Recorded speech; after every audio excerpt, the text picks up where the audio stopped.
তন্ত্র সাধনার জন্য এক জন্ম যে যথেষ্ট নয়, সে কথা আমি এখন খুব ভালো করে বুঝতে পারি। তুমি আমার দুর্বলতার সুযোগ নিচ্ছ।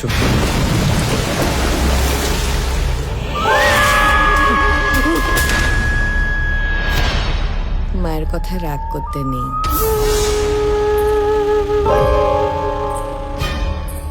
প্রেমিকা বা স্ত্রীর আলিঙ্গনে বা চুম্বনে একজন পুরুষ মানুষের শরীরের মধ্যে দিয়ে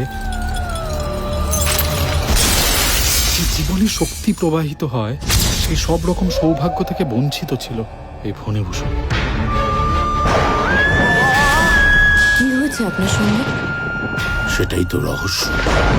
এখানে যা হয়েছে আমাকে খুলে বলুন। উনি উনি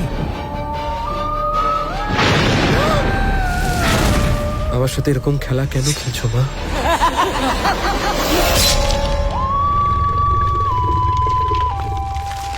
তাহলে গল্পটা শুরু হোক।